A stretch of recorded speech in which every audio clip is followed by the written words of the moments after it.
She was left to die in a shack everyone said was cursed, but beneath the rotting floorboards, she found something that would rewrite the end of her story in a way no one could have ever imagined. Have you ever wondered what it would be like to discover that everything you'd sacrificed, every drop of sweat, every sleepless night, meant nothing to the people you had loved your entire life? That you were cast aside like a broken tool that no longer serves a purpose? Well, this really happened, deep in the Appalachian foothills of West Virginia, in March of 1923, in a small mountain town called Palm Creek. It happened to a 68-year-old woman named Martha Holloway. Before I tell you this story, one that's going to stir something deep in your heart, make sure you subscribe to the channel, hit that like button below, and ring the notification bell. Because what this woman found in that shack didn't just change her own fate. It revealed a lesson about family and dignity that everyone needs to hear. And tell me in the comments what city you're watching from. I love seeing how far these stories travel. It was an overcast afternoon on March 15th, 1923. A fine, cold drizzle fell without hurry on the rutted dirt road that led to the outskirts of Palm Creek. The sky was heavy with that dark grey colour that promised a storm before nightfall. An old buckboard wagon, pulled by a horse that was far too thin, rattled and jolted over the rocks and potholes in the road. The groan of the wooden wheels was the only sound, besides the cold wind that blew down from the mountains. Sitting in the back of the wagon, wedged between two burlap sacks that contained everything she had left in the world, was Martha Holloway. She was 68, but she looked 80. She was a short, rail-thin woman, her skin weathered by decades of outdoor labor. Her hair was completely white, pulled back into a tight bun at the nape of her neck. Her hands, resting in her lap, were gnarled and misshapen by arthritis, with fingers that no longer closed completely. She wore a faded, formless black dress and a worn wool shawl over her shoulders. Her brown eyes, sunken in dark orbits, were fixed on nothing. She wasn't crying. She had no more tears left after 3 straight days of shedding what felt like all the salt in her body. At the front of the wagon, holding the reins with impatience, was Paul, her eldest son, a 45-year-old man with a grim face and a tense jaw. Beside him, Christine, her only daughter, aged 39, covered her face with a handkerchief as if to shield herself from the drizzle, but it was really to avoid looking back. On the side of the wagon, walking quickly to keep pace, was Robert, the youngest at 36, smoking a hand-rolled cigarette and spitting onto the road every few steps. George, the second son at 42, wasn't there. He had claimed to be ill, but they all knew it was cowardice. He didn't have the courage to take part in this personally, but he also didn't have the courage to stop it. The wagon stopped abruptly. Paul pulled the reins so hard the horse whinnied. Martha lifted her eyes and saw the place for the first time. Her heart sank even further, something she hadn't thought possible. It was a shack, not a simple house. A shack. Built of rough-cut planks and chinked with mud, with walls that looked ready to collapse, and a roof of broken shingles with holes visible even from a distance. Weeds grew high all around, nearly swallowing the structure whole. There were no real windows, just holes boarded over with crookedly nailed planks. The front door hung from a single rusted hinge. The place was isolated, a good mile from town, on the edge of the road that led into the deep woods. Behind the shack, the dense forest formed a dark and menacing wall. Martha felt a chill run up her spine that had nothing to do with the cold. This wasn't a place to live, it was a place to die. Paul climbed down from the wagon without looking at her and went to the back. He grabbed the 2 burlap sacks and threw them onto the damp earth. The sound was muffled and sad. Martha didn't move. She just sat there, her hands trembling slightly. Christine finally spoke, her voice muffled by the handkerchief. "Mother, you need to get down. We can't stay here all day." Her voice was cold, impatient, without a trace of affection or pity. Martha slowly turned her head to look at her daughter. The woman she had carried in her womb, given birth to in pain, nursed, rocked through feverish nights, taught to sew, helped choose a wedding dress, and all she saw now was a stranger who avoided her gaze. With difficulty, Martha climbed down. Her feet, swollen and sore inside her worn-out shoes, touched the wet ground. She almost lost her balance, but steadied herself against the wagon. No one helped her. Robert threw his cigarette to the ground and stomped on it. "All right, Ma. This is the place we got for you. It's free. You can stay as long as you like." His voice had a dismissive tone she had never heard before, at least not directed at her. Martha found her own voice, but it came out weak and broken. "Son, there's not even a proper door. How am I supposed to—" Paul cut her off harshly. "You're in no position to be making demands, Mother. We've already done more than we should have. We sold the house, divided the money, and we each have our own lives now. We can't afford to support anyone else.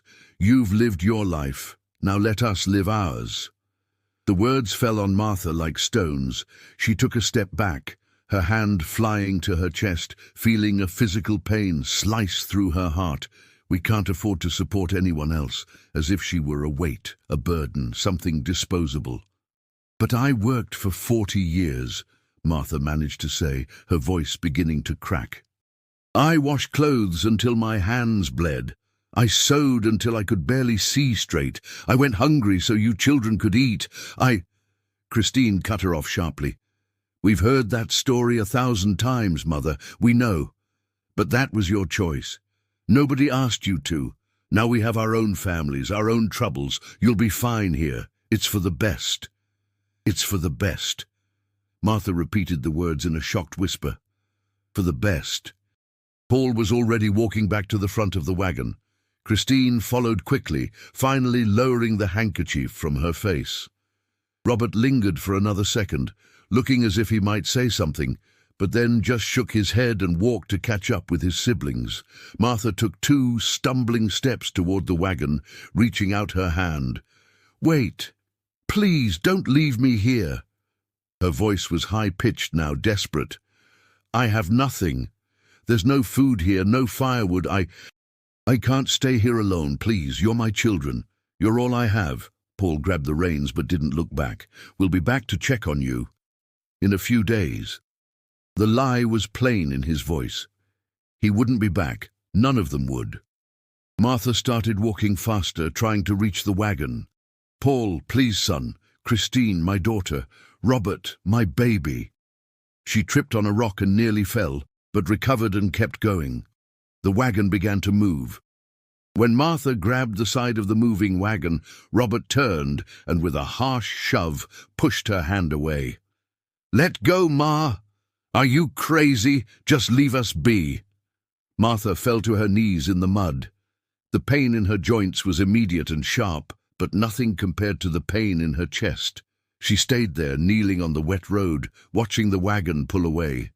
Her vision was blurry, but she could see the 3 figures, none of them looking back, none of them caring. She screamed one last time, the sound tearing at her throat. "Please don't leave me here. I'll die alone. Please!" The wind carried her words away. The wagon rounded a bend and disappeared behind the trees. The sound of the horses' hooves and the groaning wheels faded until it was gone completely. And then there was only silence. A silence so heavy, so absolute, that Martha felt it crushing her chest. She remained on her knees in the mud for what could have been minutes or hours. The drizzle continued to fall, soaking her hair, her shawl, her dress. She was trembling, but she didn't know if it was from cold or shock. Her mind was blank, unable to process what had just happened. Her own children, the children she had raised alone, sacrificing everything. They had thrown her away like trash. Eventually, the cold became too intense to ignore. Martha forced herself to her feet. Her legs were shaky, her knees aching and bleeding beneath her torn dress. She looked at the 2 burlap sacks lying on the ground. That was everything, a whole life summed up in 2 old sacks. She took a sack in each hand, feeling the weight pull on her weak shoulders, and walked slowly toward the shack. Every step was an effort. Her feet sank into the wet earth. When she reached the door, she hesitated. She was afraid of what she would find inside. She pushed the door slowly. It let out a loud, high-pitched, uncomfortable creak that seemed to echo. The smell was the first thing that hit her, a suffocating smell of mold, dampness, rotten wood, and rat droppings. Martha covered her nose with her hand, her stomach turning. She forced herself to go in. The inside was even worse than the outside. The space was tiny, maybe 200 square feet. The roof had large holes through which the rain dripped, forming puddles on the plank floor. Cobwebs draped every corner, some so large and thick they looked like macabre lace. Dried rat droppings were scattered everywhere. The plank walls had gaps, some so big you could see the outside through them. In one corner was a pile of rotten wood that might have once been a table or a bench. In another, an old rusted iron stove was filled with insect nests. Martha stood in the middle of the room, the 2 sacks in her hands, looking around. This wasn't a home. It was a tomb. They had put her in a tomb to wait for death. She let the sacks fall to the floor. Her legs couldn't hold her anymore, and she collapsed right there, sitting on the damp, filthy floor. And finally, the tears returned. Not silent tears, but deep, wrenching sobs that shook her entire body. She wept for herself, for the life she had lived, for the sacrifices that no one had valued, for the lonely, miserable old age that awaited her. She cried until she had no more strength to cry. Night fell quickly. Martha had no idea how long she had been sitting on the floor, lost in a fog of pain and shock. The cold became biting. She opened one of the sacks and took out an old blanket, the only one she had. She wrapped herself in it, still sitting on the floor because she had no energy to move. The darkness was total. There was no lamp, no candle, no light at all. Only the deep black of a moonless night. And then came the sounds. First a loud creak from the ceiling, as if someone were walking on the shingles. Martha huddled closer, her heart racing. Rats! She tried to convince herself. Just rats. But then she heard something that sounded like a low moan coming from outside. The wind, she thought. It's just the wind. But the moaning continued, rising and falling in pitch, almost like a human voice in agony. Martha pulled the blanket over her head, squeezed her eyes shut, and began to pray in a low voice. Our Father, who art in heaven, hallowed be thy name. Thy kingdom come, thy will be done. The words came out shaky, broken by sobs. She repeated the prayer over and over, clinging to it as the only thing keeping her from going completely mad. That first night was the longest of Martha's life. She didn't sleep. She sat on the floor, wrapped in the damp blanket, listening to the sounds of the night, feeling the cold seep into her bones, waiting for dawn, like someone waiting for salvation.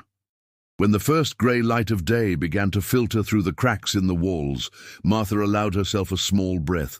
She had survived the night. That had to mean something. She rose slowly, her entire body aching from sitting on the floor for hours. Her back was stiff, her knees swollen. She limped to the door and opened it. The morning was cold and overcast. The drizzle had stopped, but everything was soaked. Martha looked around, trying to get her bearings. She needed water, she needed food, she needed wood for a fire. But she had no idea where to get any of it, and even if she knew, she could barely walk. It was then that she saw movement on the road. A figure was approaching, walking slowly. Martha tensed, instinctively wary. But as the figure drew closer, she saw it was an elderly woman, small and stooped, wearing a black shawl and carrying a basket. The woman stopped a few yards from the shack, studying Martha with small, sharp eyes. Then she spoke, her voice raspy but kind. "You're the woman whose children left her here yesterday." It wasn't a question. It was a statement. Martha nodded, unable to speak, the humiliation burning her face. The woman sighed deeply and shook her head. "I saw them pass with you yesterday afternoon. I live just over there," she said, pointing to a small but decent house about 300 yards away. "My name is Agnes Gable. I'm 75 years old, and I've seen a lot of misery in this life. But leaving your own mother in a place like this, that's among the worst things I've ever witnessed." Martha felt tears welling up again. The simple kindness from this stranger, after the cruelty of her own children, was almost too much to bear. "I'm Martha," she managed to say. "Martha Holloway." Mrs. Gable came closer and held out the basket. "I brought you some bread, milk, a few eggs and a piece of cheese. It's not much, 'cause I'm poor myself, but no one should go hungry." Martha took the basket with trembling hands, hardly believing it. "Thank you," she whispered. "You didn't have to. You don't know me." Mrs. Gable shrugged. "I know suffering, that I know, and I recognize it when I see it." "Did you sleep in there last night?" Martha nodded. Mrs. Gable grimaced. "This place has heavy stories, child, real heavy. Do you know where your children put you?" Martha frowned. "Stories? What kind of stories?" Mrs. Gable looked at the shack with a cautious, almost fearful expression. This shack belonged to a man named Silas Blackwood. He was a hermit, a strange fellow who lived here alone for more than 30 years. Never talked to anyone, never went to town, just lived by himself in these woods. People said he'd gone mad after his family died, back in the late 1800s. Yellow fever took his wife and only son at once. He never recovered. Martha listened in silence, clutching the basket to her body. Mrs. Gable continued. "Silas died in there about 3 years ago, March of 1920. Died alone and nobody knew for a whole week. It was the smell that gave it away. When they found the body, they say he was sitting in that old chair in there, eyes wide open, a look of terror on his face. Since then, this place has been empty, and it stayed empty because nobody wants to stay here.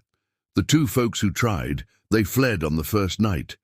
"Why?" Martha asked, though she already knew she didn't want the answer.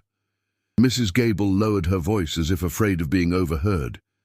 "They say Silas became a restless spirit, that he's trapped here because of the bitterness, the anger he felt at the world. The people who tried to live here talked about strange noises at night, moans, footsteps, shadows moving, the sound of dragging chains. One young woman said she saw the figure of an old man standing in the middle of the shack, staring at her, and when she lit her lamp, no one was there. She ran out and never came back. The other family, a couple with a small child, said their boy got sick the first night, a high fever, talking nonsense, saying there was an old man telling them to leave. They were gone before dawn." Martha felt a shiver run through her. The sounds she'd heard last night suddenly took on a new, terrifying meaning. "But why would my children bring me here then?" she asked in a faint voice. Mrs. Gable wore an expression of pity mixed with anger. "Because this place is free, child.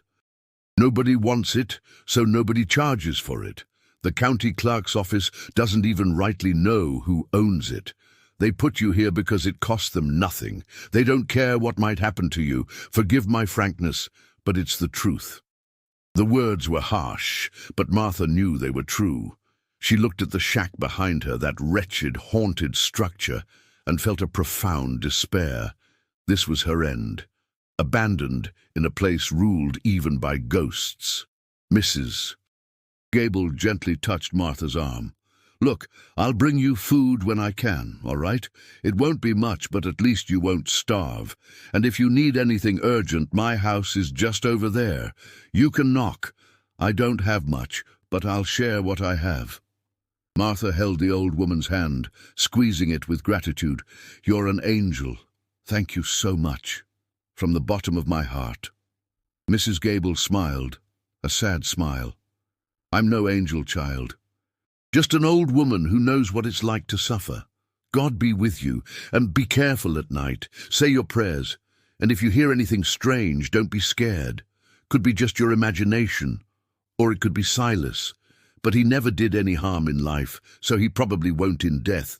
He's just angry with the world, same as you are right now." With those cryptic words, Mrs. Gable turned and began to walk back to her house, leaving Martha alone again. But now she had food. It was something. The following days became a routine of difficult survival. Martha used water from the creek Mrs. Gable showed her, about 200 yards into the woods behind the shack. The water was brown and tasted of earth, but it was all she had. She improvised a fire pit with dry branches she found nearby and managed to start a fire after many failed attempts. She would cook eggs and make porridge with the cornmeal Mrs. Gable brought. She ate stale bread soaked in milk when there was any. She cleaned the shack as best she could. She used a leafy branch as a broom and swept away the rat droppings, the accumulated dirt, the cobwebs. But no sooner would she finish than it would all come back. The rats were so numerous she could hear them scurrying in the walls at night. She tried to patch some of the holes in the walls with cloth and pieces of wood, but the work was too hard for her arthritic hands. The nights remained a torment. Martha heard the sounds constantly, creaks, groans, footsteps that seemed to come from the roof or from outside the walls. One night she was sure she heard a man's voice whispering something she couldn't understand. She prayed every night until she fell asleep from exhaustion, always waking up startled several times. When she had to go into town to try and buy something with the few coins she had saved, people would look at her strangely. Some with pity, others with fear, as if she were contaminated by the shack's curse. Some would make the sign of the cross as she passed. No one stopped to talk. She was the woman from the haunted shack, the woman whose children had abandoned her. A walking disaster. Martha felt the loneliness as a physical weight. She sometimes talked to herself just to hear a human voice, even if it was her own. She would look at the small, faded photograph she kept at the bottom of her sack, a picture taken 10 years ago, showing her with her 4 adult children, all smiling. She would look at those faces and couldn't reconcile the smiling people in the photo with the monsters who had thrown her here. Where had she gone wrong? Where? Had she loved too much? Sacrificed too much? How had love turned into abandonment? These questions tormented her more than any nightly noise. On the afternoon of the 6th day, Martha was trying to fix a particularly large hole in the floor where her foot had gone through while she was sweeping. The floorboard was completely rotten, breaking into pieces as she tried to pull it up. She knelt on the floor, ignoring the pain in her knees, and began to tear out pieces of rotten wood with her hands, thinking she would need to find another board to replace it. But when she managed to pull out a larger piece, she stopped. Under the floorboards, where there should have been only dirt and darkness, there was something different. She leaned forward, trying to see better in the faint afternoon light coming through the cracks. There seemed to be a space there, a dugout space. Martha's heart began to beat faster. She grabbed the oil lamp she had managed to buy in town days before, lit it with hands trembling with anticipation, and held it over the hole in the floor. The weak light illuminated what was beneath. It wasn't a natural space. It was deliberate. There were boards placed in a way that created a hidden compartment. And it wasn't just under that one broken board. Martha, now completely focused, began to examine the rest of the floor. She tapped lightly on several boards, listening to the sound. Some sounded hollow, different. With growing urgency, she went to the corner where she'd seen an old iron pry bar days before. She returned and used the bar as a lever, forcing it under the boards that sounded hollow. Old wood splintered, rusted nails gave way. She was sweating, panting, but she didn't stop. Finally, an entire section of the floor lifted like a giant lid. Martha held the lamp over the now revealed opening, and her breath caught in her throat. Down there, in the dugout space about 3 feet deep, was a box. A wooden box, not very large, but solid, dark and sealed with melted wax that had hardened along the edges. Someone had sealed that box. Someone had hidden that box there, intentionally. With her hands shaking so much she could barely hold the lamp, Martha carefully lifted the box out of the hole. It was heavy, heavier than it looked. She placed it on the floor next to the opening and stared at it for a long moment, her heart hammering in her chest. What was inside? Why had Silas, because it had to have been him, hidden this? Martha took an old knife and began to scrape the wax from the edges of the box. The wax was hard and brittle with age, coming off in chunks. When she had finally cleared enough, she was able to pry the lid open. The wood groaned. The lid lifted. Martha brought the lamp closer and looked inside. Her entire body went still. Inside the box were journals, many journals. She counted quickly. 17 journals, all bound in dark brown leather, tied together with thick twine. They were old, stained by dampness, but whole. With reverent hands, Martha took the top journal and untied the twine. She opened the leather cover. The first page had a firm, masculine script, written in black ink that was faded but still legible. It read, "Journal of Silas Blackwood, begun May 1892. May God forgive me for what I am about to do." Martha turned the page and began to read. The first entries were dated and seemed to be an ordinary diary. Silas wrote about the weather, about his loneliness, about his grief over the loss of his wife and son. But then, a few pages in, the tone changed. The entry for June 15th, 1892 read, "Today, while hunting a deer in the northern mountains, I slipped on a rock and fell into a ravine. When I got up, I saw that the ravine was actually an old entrance, a stone entrance, carved by human hands. I returned with a torch and explored. It is a mine, an old mine, from the colonial days, and there's gold in the walls." Martha felt her heart nearly stop. Gold. The word leaped from the page like fire. She quickly flipped to other pages at random. She saw numbers, measurements, descriptions of a rich vein, extraction, nuggets as big as beans. She saw crude drawings showing tunnels, chambers, routes. She picked up another journal, then another. They were all the same.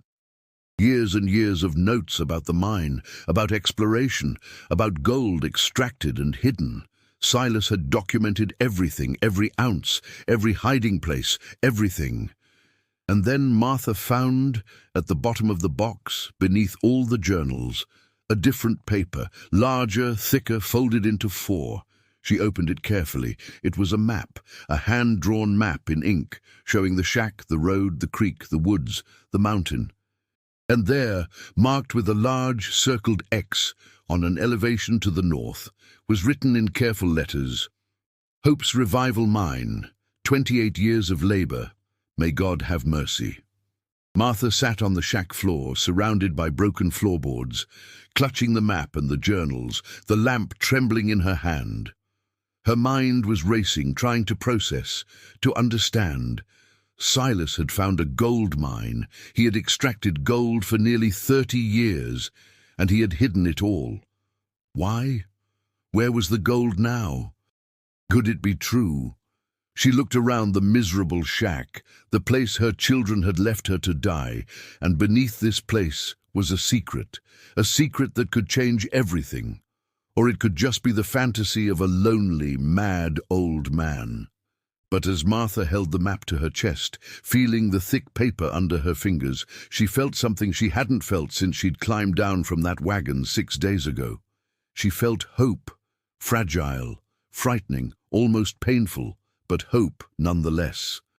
"Is it possible," she whispered into the empty shack, "is it possible that God hasn't abandoned me completely?" Outside, the wind blew hard through the trees, making the leaves whisper. The sky was darkening. Another night was approaching. But this time, Martha wasn't afraid of the sounds in the night. She was holding a secret, and that secret, she was certain, was going to change everything. She didn't know it yet, but those journals and that map were the key not just to a forgotten treasure, but to a transformation that would make those who had cast her aside bitterly regret the cruelty they had committed. After all, time has a strange way of delivering justice, and Martha's time was just beginning. 2 weeks had passed since Martha found the journals and the map hidden beneath the shack's floor.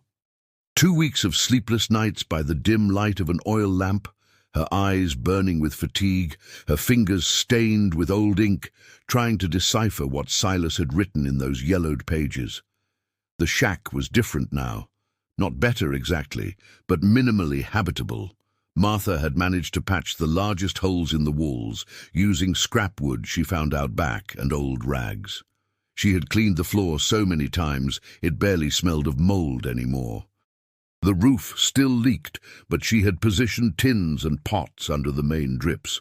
Mrs. Gable continued to bring food when she could, sometimes just a little portion of beans, sometimes eggs, always with that sad smile of someone who understands suffering. But Martha was different too. Her eyes, once hollow and dimmed by the pain of abandonment, now shone with something dangerous: obsession.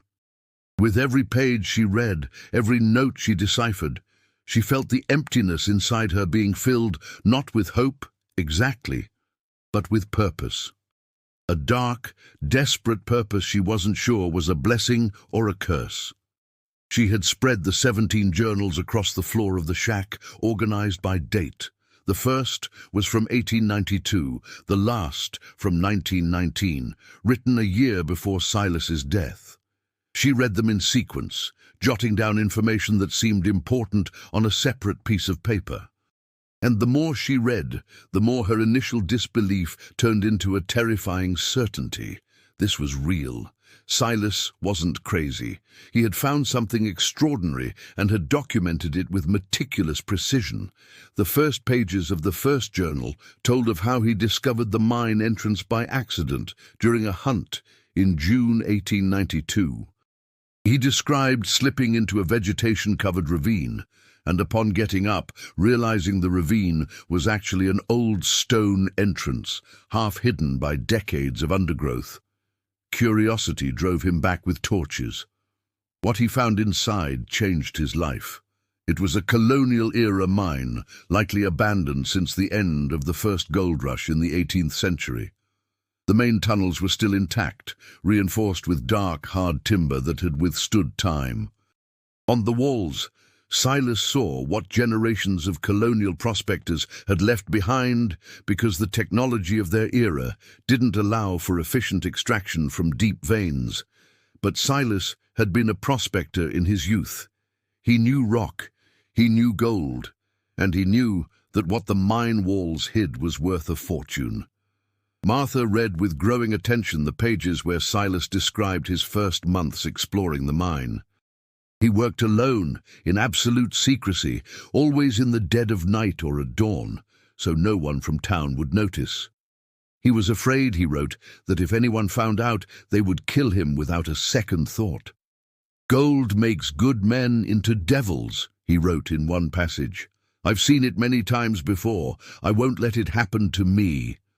But it was in the third journal, dated 1895, that Martha found something that made her stop and reread several times. Silas had developed a code. He wrote, "I have decided that from now on I will write in code. If these journals fall into the wrong hands, at least my work will not be easily stolen." And then he explained the code. It was simple, yet effective. He replaced keywords with others. Gold became hope. Mine became chapel. To hide became to plant. Pounds became years. Numbers were reversed. It took Martha 3 days to see the pattern. But when she did, everything opened up like a macabre flower. She went back to the earlier journals and reread everything with this new understanding. And what she saw left her breathless. Silas hadn't just explored the mine. He had systematically extracted gold for 28 years, small amounts at a time, always cautious, always hiding what he extracted in different locations for protection. He documented every ounce, every nugget, every pouch of gold dust. And the numbers, when Martha finally deciphered them completely, were impossible to believe. Over the course of 28 years, Silas had accumulated approximately 260 pounds of raw gold. 260 pounds. Martha had no exact idea how much that was worth, but she knew it was a fortune that could change not just her life, but the lives of generations.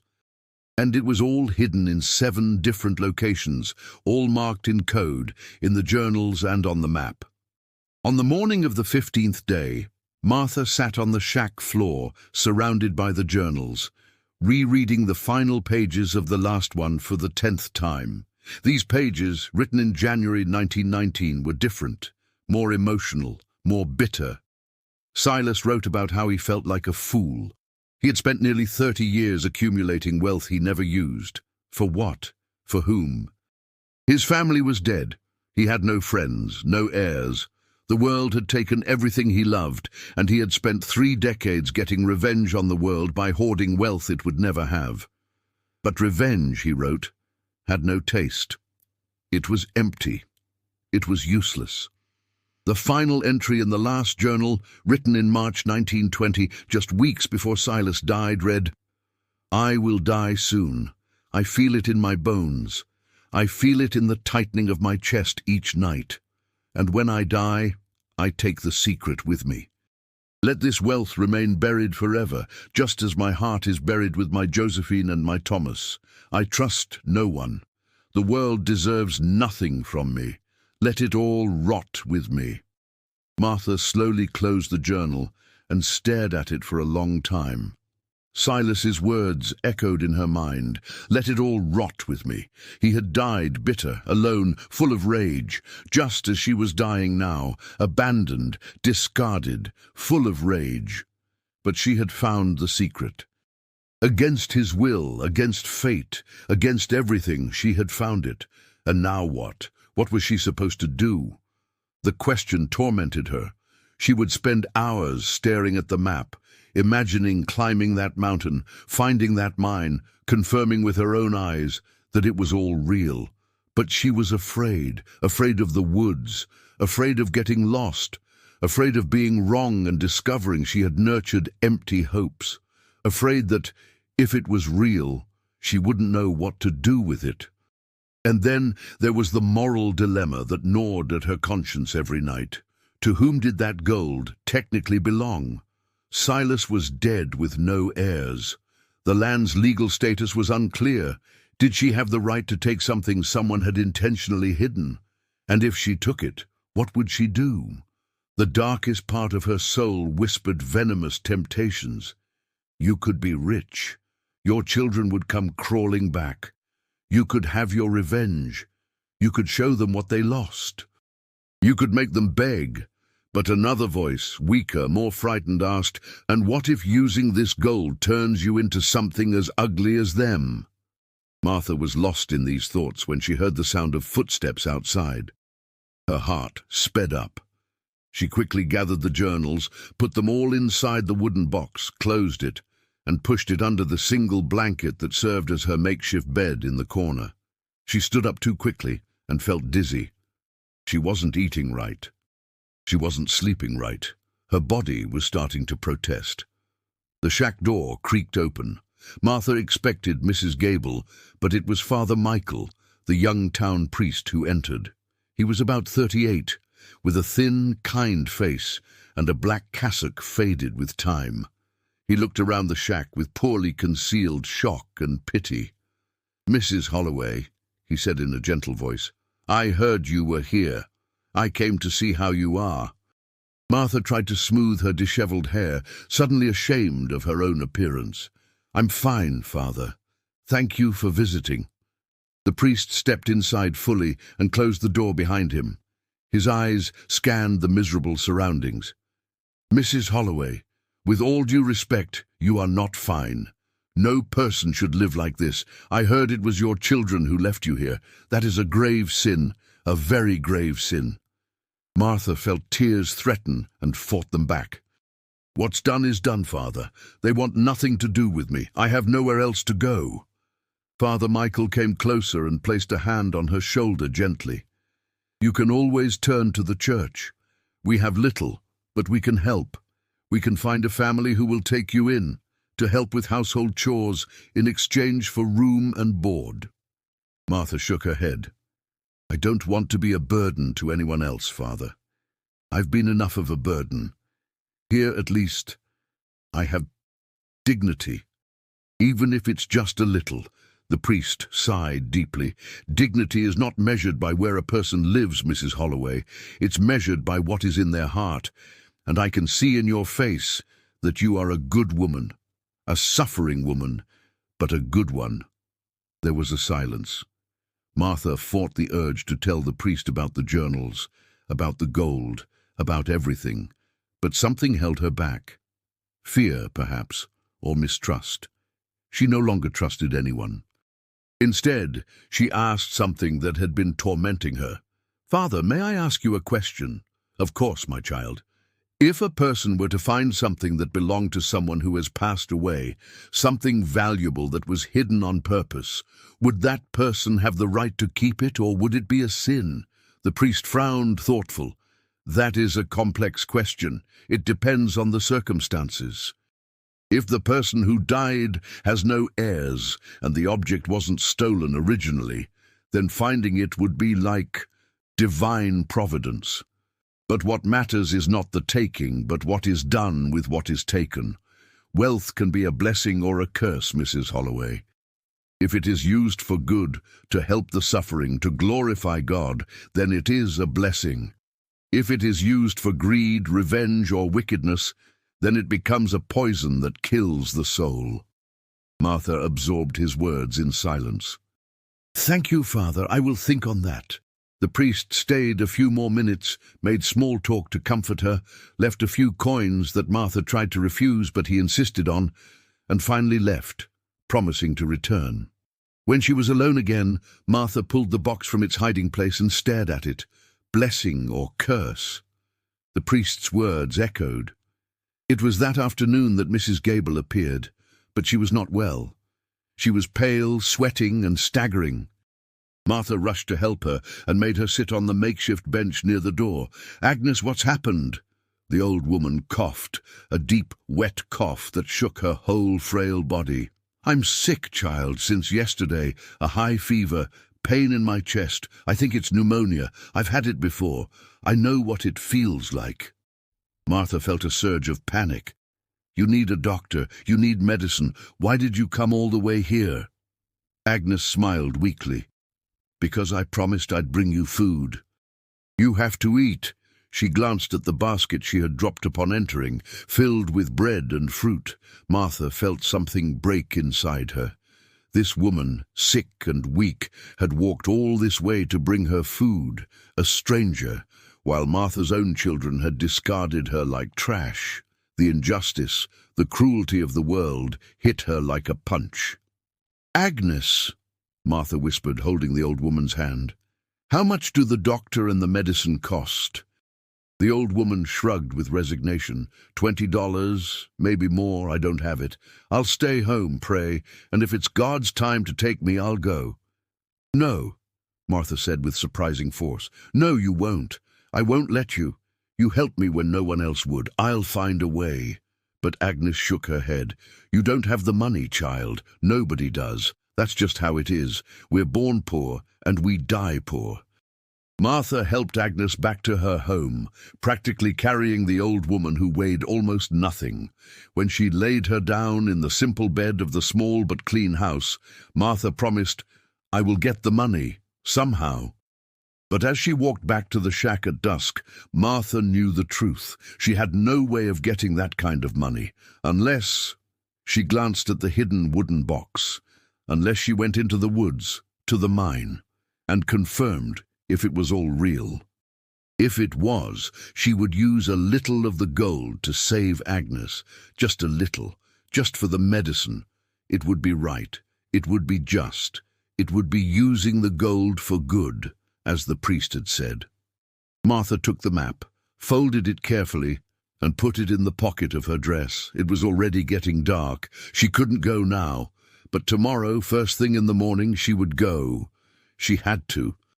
Agnes was dying, and Martha wouldn't let another good person die while she, perhaps, had a chance to save her.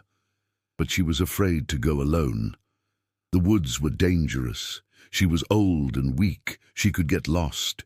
She could fall. She could die in there, and no one would ever know. She needed help, but from whom? She trusted no one. She had no one. The next morning, Martha woke early, her decision firm. She would put on the best clothes she had, which wasn't much, take the map, and go. Alone or not, she would go. But when she stepped out of the shack in the first light of day, she saw a man standing near the road, holding the reins of a horse. He was looking at the shack with a thoughtful expression. He was an elderly man, must have been in his early 70s, but he was large, with broad shoulders that age had begun to stoop, but which still showed past strength. He wore simple work clothes, a worn leather hat, and scuffed boots. He had a neatly trimmed white beard and blue eyes that were faded but still sharp. When he saw Martha, he nodded his head. "Good morning," he said, his voice deep and measured. "Are you Mrs. Holloway?" Martha stopped at the door of the shack, instinctively wary. "I am. And who are you?" "Vincent Hayes," he answered. "I have a farm up the way, about 2 miles from here. I was on my way to leave some eggs for Mrs. Gable, but I found her laid up. She told me you've been the one visiting her. She also told me you're living here." The man looked at the shack with an expression that wasn't judgment, but heavy understanding. "This is a hard place to live." Martha lifted her chin with pride. "I can manage." Vincent nodded. "I don't doubt it. Agnes told me your children left you here. That's something I can't wrap my head around, but I didn't come to judge. I came to ask if you need anything. Firewood, food, a hand with fixing that roof." "Why?" Martha asked, her suspicion clear in her voice. "You don't know me. Why would you help?" Vincent was silent for a moment, as if deciding how much to say. Then he spoke. "Because I know what loneliness is. My wife passed 2 years ago, pneumonia. We never had children, she couldn't. Since she's been gone, I live alone on the farm. I work, I eat, I sleep, I wake up and do it all over again. No purpose, no one. And it's killing me slowly. When I heard about you, about what they did to you, I thought maybe helping someone would remind me there's still some good in the world, that I might still be of some use." Martha looked at this old man and saw something in him she recognized. Pain, loss, a deep loneliness that ate away from the inside. She saw someone like her who had been discarded by life in a different but equally cruel way. And something in her decided to trust him. Just a little, just enough. "Mr. Hayes," she said slowly, "I need to go into the woods, up the mountain, to look for a specific place. It's important, but I'm afraid to go alone. Would you be willing to accompany me?" Vincent frowned. "What place?" Martha hesitated. Then, in a low voice, she said, "I'll show you, but you have to promise you won't tell a soul what I'm about to show you. Not a soul. Ever." Vincent studied her for a long moment. Then he nodded slowly. "I promise." Martha went into the shack, retrieved the wooden box from under the blanket, came back and placed it in Vincent's hands. "Open it," she said. Vincent opened the box and looked at the journals inside. He frowned, confused. He picked one up, opened it, and leafed through it. He looked at Martha with a questioning gaze. "They're diaries," Martha explained, "from the man who lived here before, Silas. He wrote for nearly 30 years. And in these diaries, he documented something he found in the woods, something he hid. She pulled the map from her pocket and showed it to him. "This is a map to a gold mine." Vincent stood completely still. His eyes widened slightly. He looked from the map to Martha, then back to the map. "Gold." Martha nodded. "I've spent 2 weeks reading these journals, deciphering the code he used. And from what I understand, he found an abandoned colonial mine and extracted gold for 28 years. A lot of gold, and he hid it all in different places." She pointed to the X on the map. "The mine is here. I have to go there. I have to confirm if it's true, because Agnes is dying, and I need money for medicine, and I have no other way, and—" Her voice broke. The words tumbled out, desperate. Vincent placed a firm, warm hand on her shoulder. "Easy now. Breathe." Martha obeyed, forcing herself to take a deep breath. "Forgive me. It's just that I don't know what to do anymore. I found this, and I don't know if it's a curse or a blessing. I don't know if I have the right. I don't know anything. I just know that Agnes will die if I don't do something." Vincent stared at the map for a long time. Finally, he said, "If this is true, if this mine really exists and has gold, you know it will change everything, don't you? You know people will want to take it, that it will be dangerous." "I know," Martha whispered, "and you still want to go." "I have to. It's not just for Agnes. It's because if I don't do this, if I don't try, I'll die in this shack having lived nothing but pain.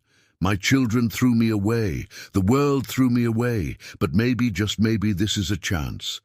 The last chance, to prove that I'm still worth something." Vincent nodded slowly. "All right. I'll go with you. Not for greed. I don't need a thing. I have my farm, my livestock, enough to live on until I die. But it's been a long time since my life has had any meaning.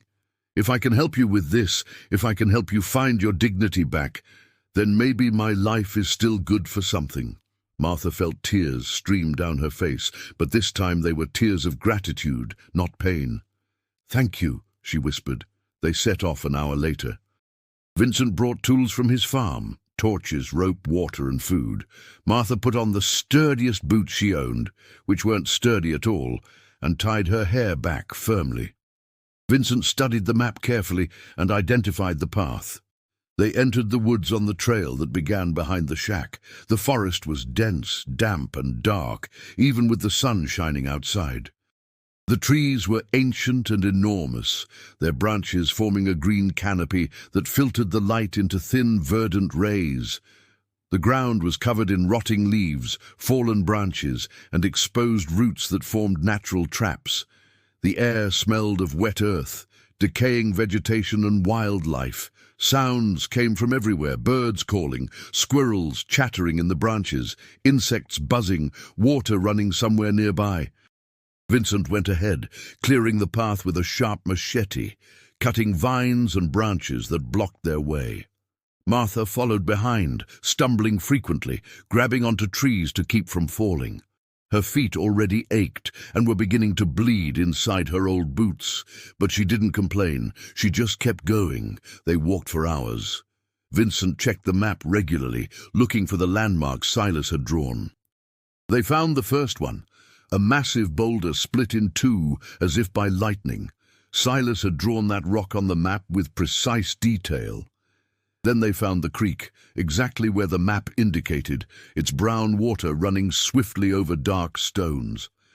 If you're enjoying this story, leave a like and share it with someone who needs to believe in miracles and second chances. They followed the creek up the mountain. The climb became steep. Martha was panting, sweating, her legs trembling. Vincent had to help her several times, holding her hand and pulling her over large rocks. He was sweating too, his breathing heavy, but he remained steady.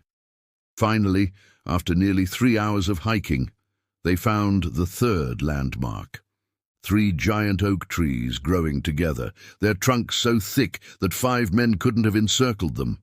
Silas had carefully drawn those oaks on the map, and just behind them, marked by the X, should be the entrance to the mine. Vincent and Martha searched for nearly half an hour before they found it.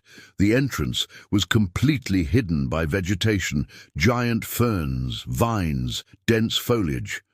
But when Vincent cut it all away, it revealed a stone opening, clearly worked by human hands. It was a low entrance, maybe 5 feet high, with dark timber beams supporting the sides and top. The wood was covered in moss, but still seemed solid. Vincent turned to Martha. "I'll go in first. If it collapses, better it's just me. You wait here." "No," Martha said firmly. "I'm going with you. If I'm to die, I'll die knowing." Vincent looked at her for a moment, saw the determination in her eyes, and nodded. He lit a torch he had brought, handed a second one to Martha to light, and entered the opening, stooping low. Martha followed, her heart beating so hard she could hear the blood in her ears. The tunnel was narrow, forcing them to walk bent over. The walls were natural stone, rough and damp. The ceiling was reinforced with wooden beams, spaced every few feet. The floor was covered in dirt and small, loose rocks. The air was cold and tasted of dampness and something else, something ancient and forgotten. They advanced slowly, their torches illuminating only a few feet ahead. Martha prayed mentally with every step, asking that it not collapse, that it be real, that she wasn't mad. Vincent tested the ground with a stick before stepping, making sure it was firm. After about 50 yards, the tunnel opened into a larger chamber. Vincent held his torch high, lighting up the space. It was a roughly circular room, perhaps 30 feet in diameter, with a high ceiling supported by natural stone pillars. On the walls, they could see the marks of old tools, scars from where generations of colonial prospectors had chipped away rock. And on the floor, rusted tools, pickaxes, shovels, a rotted wooden panning dish, remnants of spent torches. But what made Martha hold her breath was on the far wall. Vincent walked over to it and held his torch close. The light danced across the stone and revealed something that glittered back.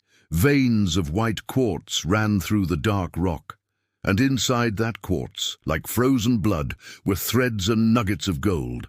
Real, visible, unmistakable gold. "My God," Martha whispered. "It's true. It's all true." Vincent ran his fingers over the wall, feeling the metal. He knew enough about mining to recognize it. This is a rich vein, very rich. Silas wasn't lying, and if he worked this for 28 years, he must have taken a lot, a whole lot. Martha felt her legs grow weak. She leaned against the wall, the world spinning around her.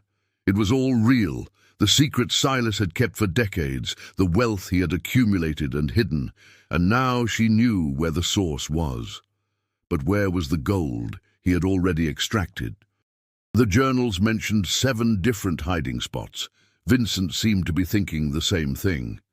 "Mrs. Holloway, did Silas write where he hid the gold he'd already taken?"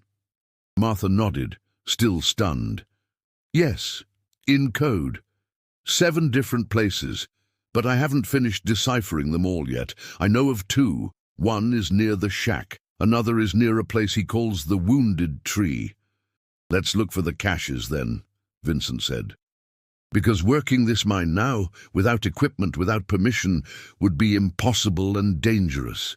But if Silas already did the work and hid the gold, we can just recover it." They carefully exited the mine and began the descent. Martha was exhausted, but energized by the discovery. They had found it. The mine was real, the gold was real, everything was real. Now they just needed to find the hiding places. Back at the shack by dusk, Martha and Vincent studied the journals together. Vincent, with his lifetime of experience in the woods, helped identify the places Silas described in code. The Wounded Tree was likely a poplar that had been struck by lightning, common in the region. The dry well was probably an old water well that had dried up near the creek. Vincent knew these places. They decided to start the next morning with the closest hiding spot, which the journals indicated was 30 paces from the chapel, facing the rising sun. Chapel was code for the shack.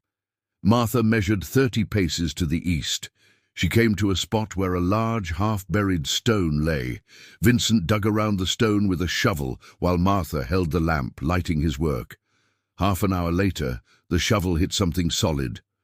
Vincent cleared the dirt with his hands and revealed a ceramic crock sealed with wax. He looked up at Martha. "I think we found it." With trembling hands, Martha helped pull the crock from the earth. It was heavy, very heavy. Vincent broke the wax seal and opened it. Inside, wrapped in waxed cloth, were gold nuggets, dozens of them, some as small as grains of rice, others as large as beans, and beneath the nuggets, gold dust in a leather pouch. Martha picked up a nugget and held it to the light. It shone with that unmistakable gleam. She began to cry, deep sobs shaking her thin frame.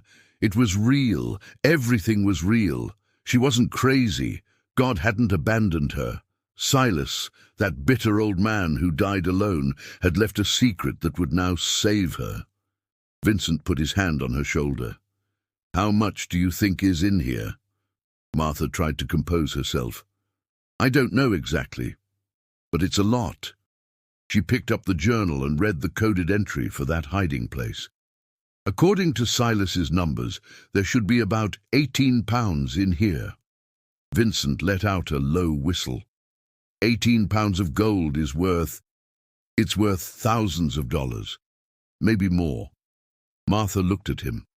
"Is it enough to pay for Agnes's doctor?"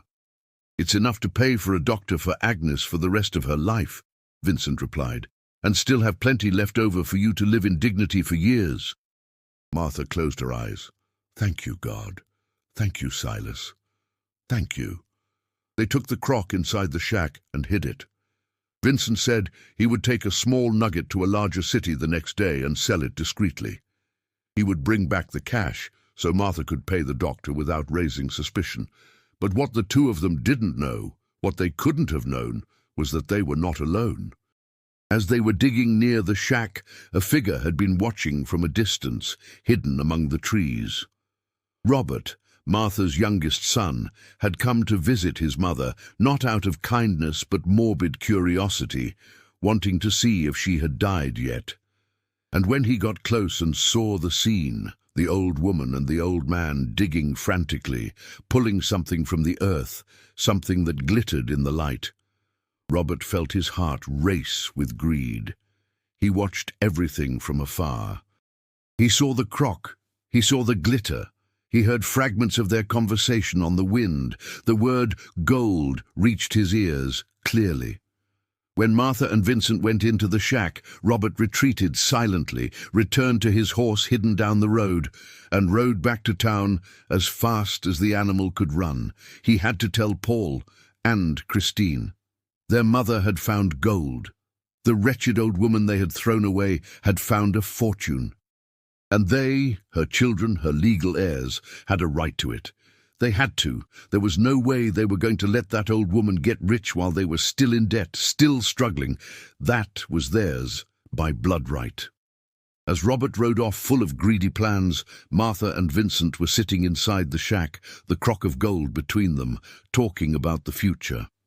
Vincent spoke of how they had to be careful, how they couldn't let anyone know, how they had to sell the gold in small amounts to avoid suspicion. Martha agreed, but her mind was elsewhere. For the first time in months, she allowed herself to think about possibilities. She could fix the shack. She could buy real food, clothes, medicine. She could help Agnes. She could have her dignity back. She looked at Vincent, this man who had come into her life by chance, but was becoming something precious. He wanted nothing from her, demanded nothing. He just helped because he understood loneliness and wanted her to suffer less. "Vincent," she said softly, "why are you really doing all this for me? It's not just about loneliness. There's something else." Vincent was silent for a long moment. Then he sighed. "When my Mary died, I wanted to die too. We were together for 45 years. She was everything. And when she was gone, I realized I hadn't built anything besides her. We had no children. I left no mark on the world. I'm just an old man who will die and be forgotten. But when I saw you, I saw someone who was discarded just like I was discarded by life. And I thought that maybe if I help you find hope again, it will give meaning to the years I have left. That will be my legacy. Small, but real. Martha took his calloused hand. You've already left a mark on me. You gave me hope when I had none left. That's worth more than any gold. They sat like that, two old, broken people, holding hands in the gloom of a miserable shack, surrounded by a secret that could either save or destroy them both. Outside, night was falling, and with it, unbeknownst to them, a storm was approaching. A storm of greed, betrayal, and danger that would test everything Martha was beginning to rebuild. Because in town, at that very moment, Paul, Christine, and Robert were sitting around a table planning how to take what they believed was theirs by right. And they wouldn't mind running over anyone who stood in their way. The morning dawned with a thick fog that covered everything like a grey shroud. Martha had slept little, restless, dreaming of gold turning to ash in her hands. She woke to the sound of horses and voices outside the shack. Her heart hammered. It was still dark inside, but she could see through the cracks in the walls that it was day. She got up quickly, her aching body protesting, and went to the door. Before she could open it, someone pounded on it hard. It wasn't a polite knock. It was a fist that made the door tremble on its weak hinges. Martha opened it slowly and felt her blood run cold. Paul was there, her eldest son, but he wasn't alone. Christine stood beside him, arms crossed, her expression hard.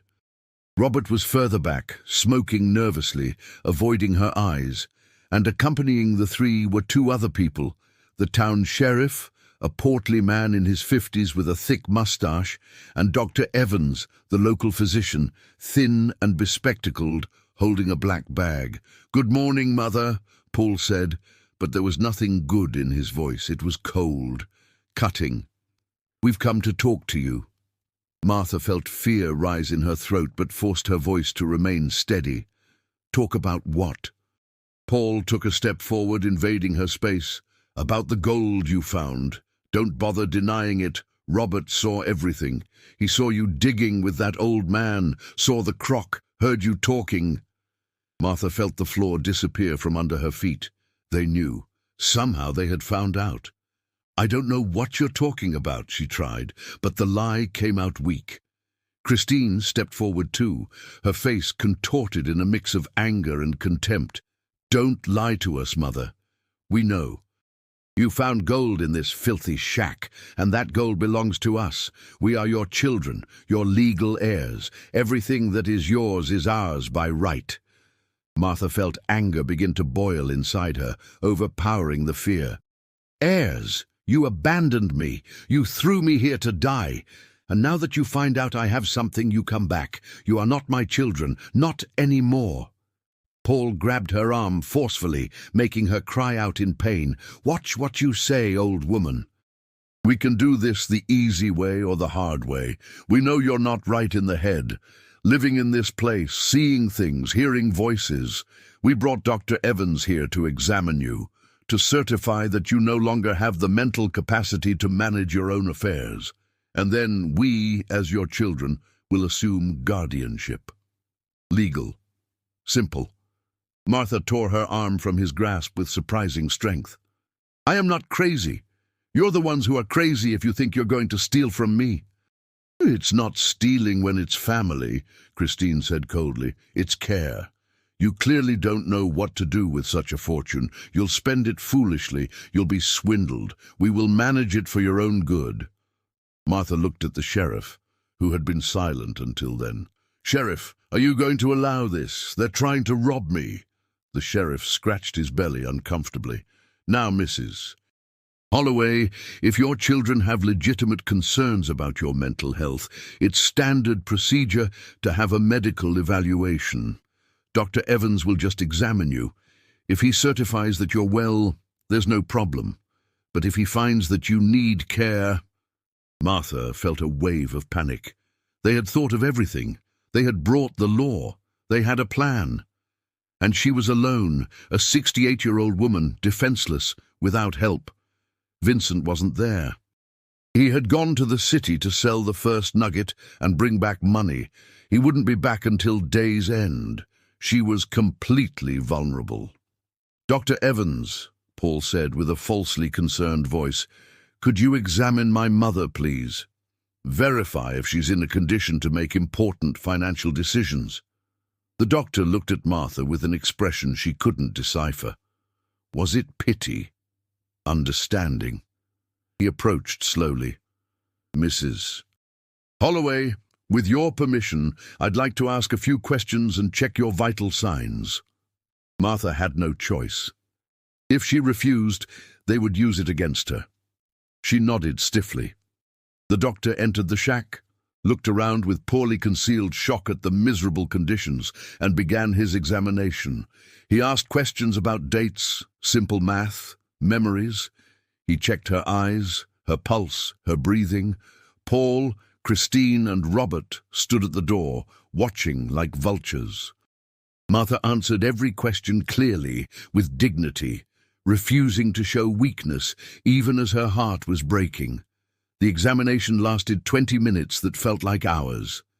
Finally, Dr. Evans closed his bag and stepped out of the shack. The three children immediately approached, anxious. "Well, doctor," Paul asked, "is she senile? Does she need a guardian?" Dr. Evans looked at Paul, his expression growing progressively colder. He took off his glasses, cleaned them slowly with a handkerchief, and put them back on. When he spoke, his voice was sharp. "This woman is in full command of her mental faculties. Her memory is excellent. Her reasoning is clear. Her answers were lucid and appropriate. She is saner than many young people I know." "But doctor," Christine protested, "she's living in an abandoned shack. That's not normal behavior." Dr. Evans turned to her with cold eyes. "She's living in a shack because you, her own children, abandoned her here. I've heard the story. The whole town knows. You sold your mother's house, divided the money amongst yourselves, and threw her here like she was trash. And now, when you find out she's come upon something of value, you return wanting to take it. This is not care. This is greed. This is cruelty." Paul turned red. "Doctor, you don't understand the family situation." "I understand it perfectly." "Doctor." Evans cut him off. "And I will not be a part of this. I am not signing any certificate. Mrs. Holloway is perfectly capable of taking care of herself and her assets. And if you try to take anything from her by force, I will be more than happy to testify against you in any court." The doctor looked at the sheriff. "Sheriff Miller, there is no legal basis for any intervention here. This woman is fine. If her children try anything, it's a crime. Theft. Perhaps worse." The sheriff nodded, looking somewhat relieved to have a reason not to get more involved. "All right, nothing to be done here then. Paul, Christine, Robert, you heard the doctor. Your mother is fine. She owns what is hers. You have no legal claim to anything." Paul was trembling with rage. "This isn't over," he said in a low, menacing voice. "She's our mother. That gold is ours by blood right." Martha found a strength she didn't know she had. "Blood right?" She practically spat the word. "You lost any and all right when you abandoned me here, when you treated me as if I were worthless. You wanted me to die alone and miserable. And now that you discover I have something, you come back? You are not my children. Children don't do what you did. You are strangers, greedy, cruel strangers." Christine stepped forward, false tears welling up. "Mother, please don't talk like that. We were confused. We made a mistake. But we can fix it. We can be a family again. Let us help you with this money." Martha looked at her daughter and saw through the lie as if it were glass. "No." The answer was simple, final, absolute. "You've had 40 years of my real tears. You won't get any more. and you won't get a single cent of what is mine. Get off my property, now!" Paul took a threatening step. "We're not leaving until—" "Yes, you are," a deep voice said from behind them. Everyone turned. Vincent was there, mounted on his horse, and he was not alone. There were 3 men with him, all hard-looking, all armed with rifles. "You're leaving now, or my friends and I will make you leave, and I guarantee you won't like it." Paul looked at the armed men and turned pale. "Is that a threat?" "It's a promise," Vincent replied, dismounting. "Mrs. Holloway is a good woman who has been treated with unforgivable cruelty by you all. She deserves peace, she deserves respect, and she will have both.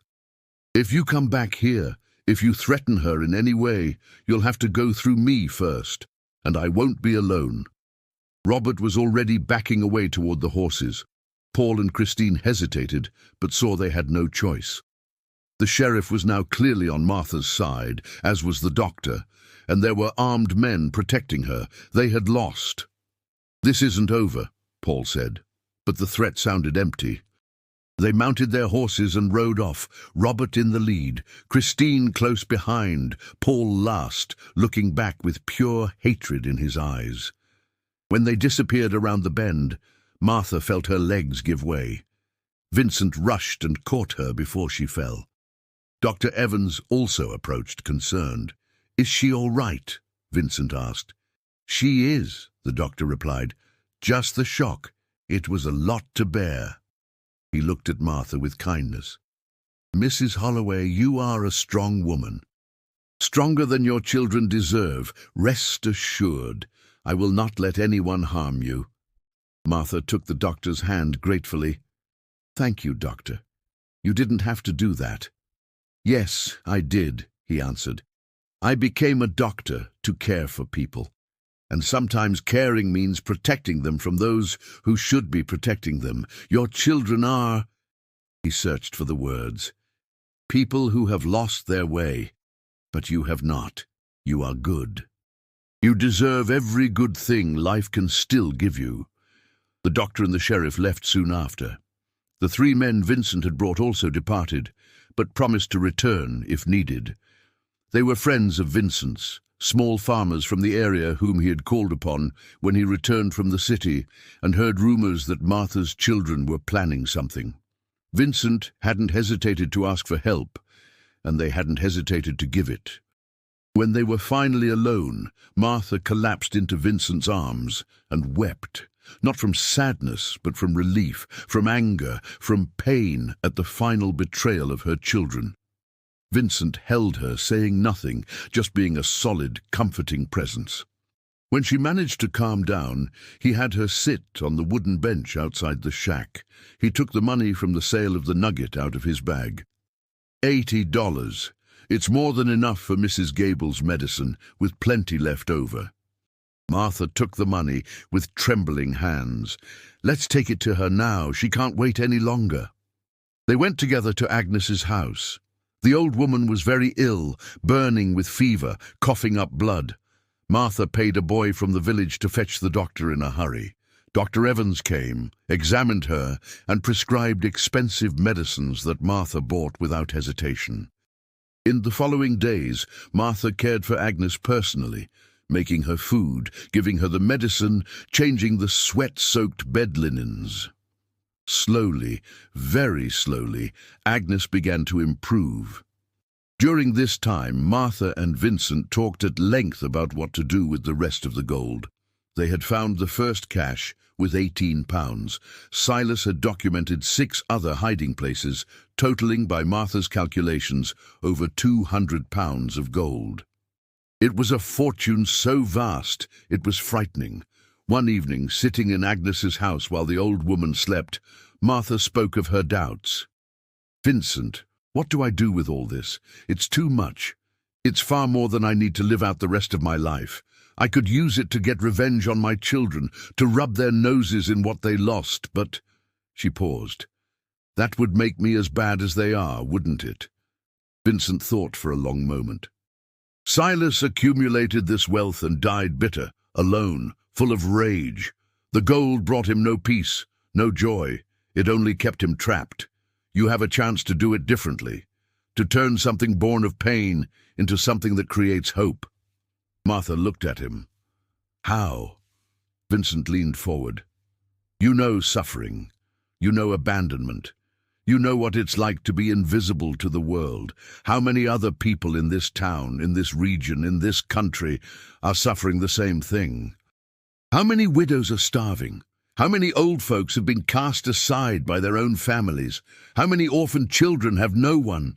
You could use this gold to do something Silas never did. You could turn pain into love.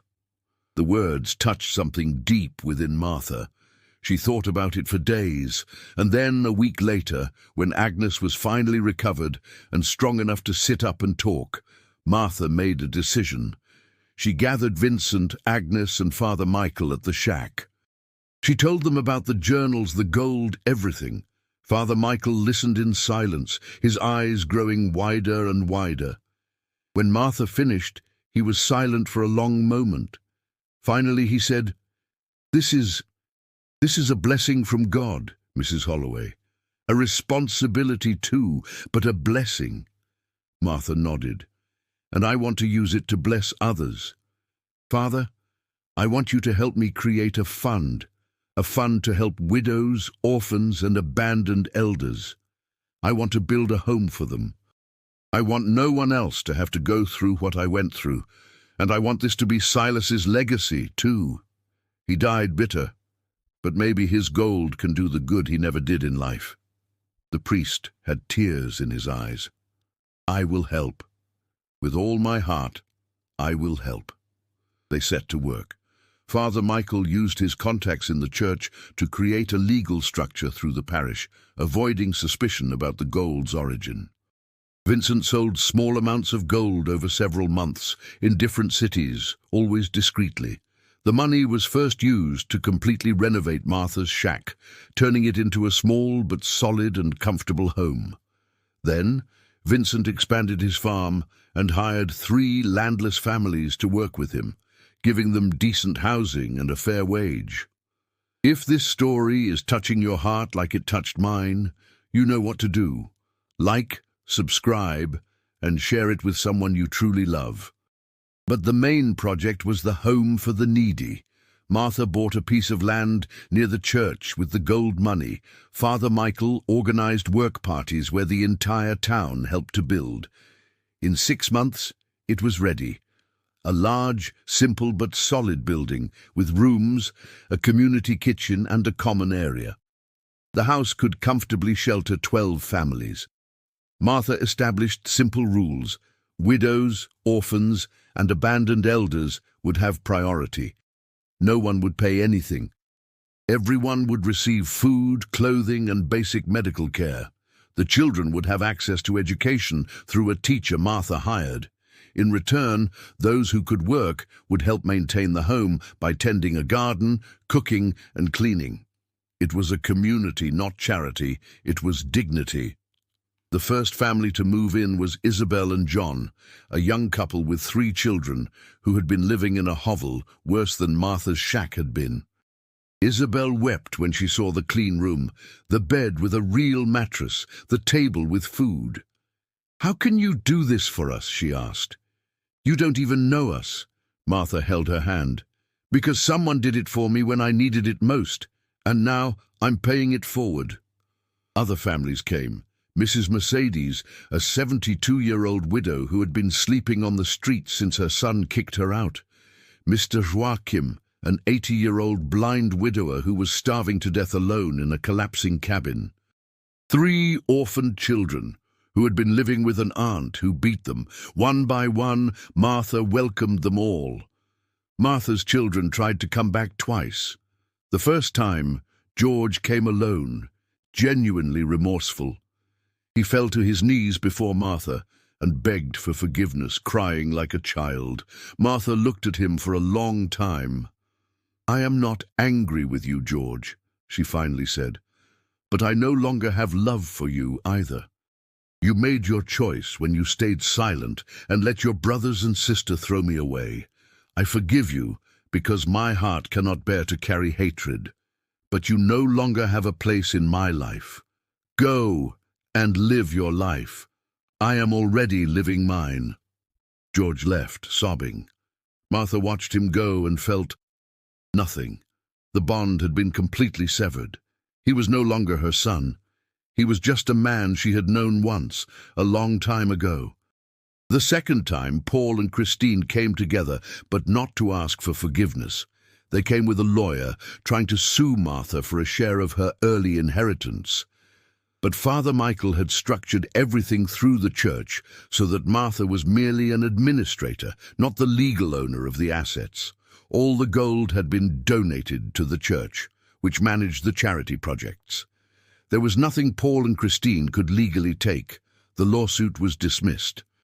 They never returned. 3 years passed. Martha was 71 now, but she looked 10 years younger than when she had been abandoned in that shack.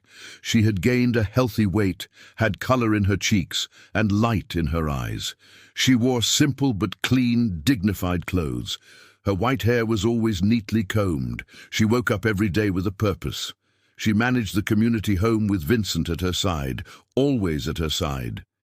The relationship between Martha and Vincent had developed naturally, quietly, into something deep and beautiful. They didn't officially marry. They were too old to care for formalities. But they were companions in everything. He expanded his farm so that half of it legally belonged to her, ensuring she would always have security. They had dinner together every night. They talked for hours. They laughed together, something neither of them had done in years. The community home thrived. The first families stabilized, and some managed to leave and live on their own again, freeing up space for others. Mrs. Gable, fully recovered, lived in a comfortable room in the home and helped cook for everyone. The children attended the makeshift school and were learning to read. The community garden produced more than they needed, and the surplus was sold in town, generating a small but steady income. Martha had become a respected figure in the region. People called her Mother Martha, the protector. People came from neighboring towns asking for help. She helped when she could, always with a philosophy of dignity, not charity. She gave tools, not fish.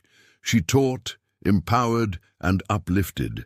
The chapel in the woods that Silas was meant to have tended was restored with the gold he had hoarded. Martha went there every morning to pray. She would leave flowers at the spot where she imagined Silas was buried, somewhere in the woods. "Thank you, Silas," she would whisper.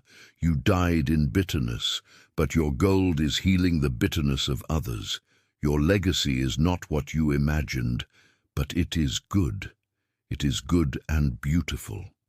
One autumn afternoon, 3.5 years after it all began, Martha was sitting on the porch of her house, the house that had been a shack but was now a home. Vincent was beside her, holding her hand. In the yard, children from the community home were playing, shouting and laughing. Mrs. Gable was singing in the kitchen as she prepared dinner. The sky was painted orange and pink by the sunset. The air smelled of food, wet earth and flowers. Vincent squeezed her hand gently. "What are you thinking about?" Martha smiled, a smile of complete peace. "I'm thinking that I was abandoned in a shack nobody wanted when I was 68 years old.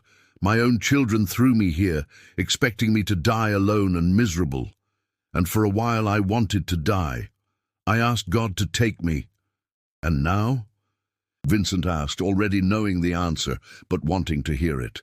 "And now I thank him every night that he didn't, because I discovered that it is never, ever too late to start over, to find yourself, to create a real family, not of blood, but of choice. I turned the place they sent me to die into the place where I finally learned to truly live." Vincent brought her hand to his lips and kissed it gently. "You transformed much more than that. You transformed the lives of dozens of people. You transformed me too, you know." Martha turned to him. "How?" Vincent smiled, that gentle smile she had come to love. You gave me a purpose again. You gave me a reason to wake up every morning. You showed me that my last years can be my most important, most meaningful ones. You taught me that family isn't who you're born with, but who chooses to stay." They sat in comfortable silence, watching the children play. One of them, little 5-year-old Sophia, who had arrived an orphan and malnourished 6 months prior, ran up to the porch. "Grandma Martha!" she yelled. "Grandma, look!" She held up a yellow wildflower she had picked. "It's for you!" Martha took the flower, her eyes filling with tears of happiness. "Thank you, my love. It's the most beautiful flower I've ever seen." Sophia hugged Martha tightly and ran back to play. Vincent chuckled softly. "Grandma Martha, you've become everyone's grandmother." Martha wiped her tears. "Yes, my children of blood discarded me, but now I have a whole family that chose me, and that I chose. It's better. It's so much better." When night fell completely and the stars began to appear, Martha stood up slowly. "I'm going to the chapel to pray before bed. Want to come with me?" Vincent stood up too. "Always." They walked together down the path, now well kept and marked, to the restored chapel. The small stone building glowed white under the light of the full moon. Inside, candles were lit, illuminating the simple but beautiful interior. Martha knelt at the front pew, Vincent beside her. She prayed in silence for a long time. She gave thanks for being alive. Thanks for Vincent. Thanks for Agnes's health. Thanks for every person in the community home. Thanks for the second chance, the third chance, for as many chances as were needed. And she prayed for her children too, not for reconciliation, but that they might find peace and learn someday what truly matters in life. When they left the chapel, Martha paused and looked back at the path leading to her home. Lights were on in the windows. Smoke rose from the chimney. Voices and laughter echoed softly in the night. It was a real home, full of life, full of love, full of purpose. "Silas built this place in bitterness," Martha said softly. "He lived here alone, full of anger, hoarding gold he never used. He died with no one, leaving nothing but hidden wealth. But his gold, this wealth born of pain, was transformed into hope. It became homes, saved lives, children who now have a future." She smiled. "I think that's redemption. Not just for me, for him too." Vincent put his arm around her shoulders. "It's redemption for all of us. For everyone who thought it was over, that they weren't worth anything anymore, that they had been discarded. You proved that it's never too late to change everything." They walked back home slowly, unhurried, enjoying the cool, starry night. When they arrived, the entire family from the community home was gathered in the large common room, waiting for them to have dinner together, as they did every night. 15 people around a long table, talking, laughing, sharing simple but plentiful food. Martha sat at the head of the table, Vincent on one side, Agnes on the other. She looked at all those faces, at all those lives that had been transformed, that had transformed hers. Children who now had food and school, women who had regained their dignity, old folks who would not die alone and forgotten, a community, a true family. Before they ate, she asked for silence.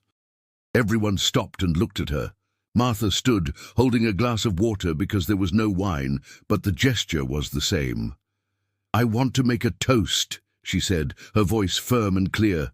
"When I arrived at that shack 3.5 years ago, I was broken, destroyed, without hope, without anything. I thought I had come here to die. But in truth, I came here to be reborn." She looked around the table. "All of you are part of that rebirth.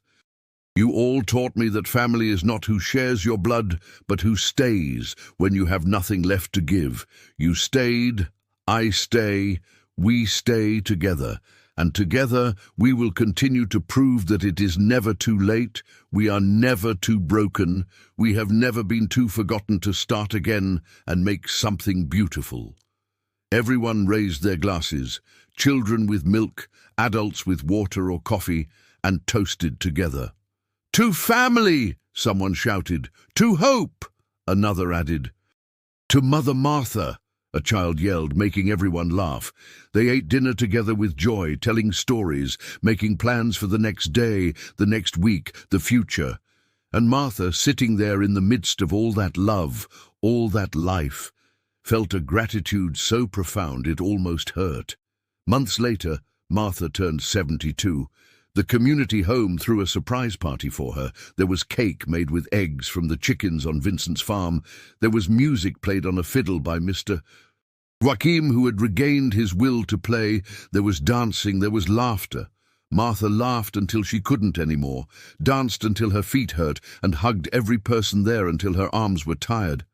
That night, lying in her comfortable bed in the house that had been a shack, with Vincent sleeping in the room next door because they were discreet despite everything, Martha thought about how strange and wonderful life was. She had been abandoned to die. And instead she had found treasure, purpose, love, and family. She had found herself. She lived for 11 more years after that birthday. 11 full, meaningful, happy years. The community home continued to grow. More buildings were added. More families were helped. The entire community prospered. Vincent was by her side every day, until the very end. Martha Holloway died at the age of 83. On a peaceful spring afternoon, sitting in her favorite chair on the porch, surrounded by flowers the children had planted for her. Vincent was holding her hand. Mrs. Gable was there, now 86 but still strong. Father Michael was praying softly. Dozens of people she had helped over the years were in the yard, crying, praying, but also smiling because they knew she had lived well. She had lived completely. Her funeral was held at the chapel she had helped restore. Over 200 people attended. They came from all over the region. Widows she had helped, orphans she had raised, elders she had saved. People who had never met her personally, but had heard her stories and been inspired. The priest delivered a moving sermon on redemption, second chances, and how one life can impact so many others. Martha's children did not attend the funeral. George sent a letter of apology, but didn't have the courage to show up. Paul and Christine sent nothing. Robert had died 2 years before Martha, bankrupt and alone after losing everything to gambling. Martha had heard the news and felt nothing. Not pain, not joy, not anger, just a distant sadness for wasted lives. Vincent lived for 3 more years after Martha. He continued to manage the community home in her memory. When he died at 86, peacefully in his sleep, he was buried next to Martha at the chapel. The 2 simple but dignified headstones bore inscriptions that Father Michael had chosen carefully. Martha's read, Martha Holloway, 1855-1938. She turned abandonment into love. She proved it is never too late to begin again. She chose her family, and her family chose her back. Vincent's read, Vincent Hayes, 1851-1941. He found purpose where others saw only an end. He loved when he thought he could love no more. He left a legacy not of blood, but of kindness. The community home Martha founded continued for decades after her death. Generations of orphaned children grew up there, became successful adults, and returned to help other children. Widows found dignity there and lived their final years in peace. Abandoned elders died surrounded by love instead of loneliness. The place became a respected institution, a model for other communities. And always, always, in a place of honor in the main hall, hung a portrait of Martha and Vincent, so that no one would forget who started it all. Martha's story became a legend in the region. Mothers told it to their children. Grandparents told it to their grandchildren. The woman who was abandoned in a shack nobody wanted. The woman who found treasure under the rotting floorboards. The woman who used that treasure not for revenge, but for love. The woman who proved that family is not who gives you life, but who makes your life worth living. And on quiet nights, when the wind blew through the trees around the restored chapel, some would say they could hear two voices talking softly. A woman's voice and a man's voice, laughing together, planning how to help someone else, how to turn more pain into hope. Maybe it was just the wind, maybe it was imagination, or maybe it was Martha and Vincent, still there in some way, still caring, still loving, still proving that a true legacy is measured not in gold, but in lives touched, in hearts transformed, in love multiplied. And somewhere in those woods, somewhere near that abandoned mine that Silas found so long ago, they say that sometimes you can see a soft light, a golden light that comes from no torch or lamp. And those who believe say it is the spirit of Silas, finally at peace, finally freed from the bitterness that bound him for so long, finally smiling because his gold, his life's work, was transformed into something beautiful by someone who understood what he never did, that true wealth is not what you keep, but what you share. Martha Holloway was abandoned by her children in a wooden shack nobody wanted when she was 68 years old. But she transformed that shack into the beating heart of an entire community.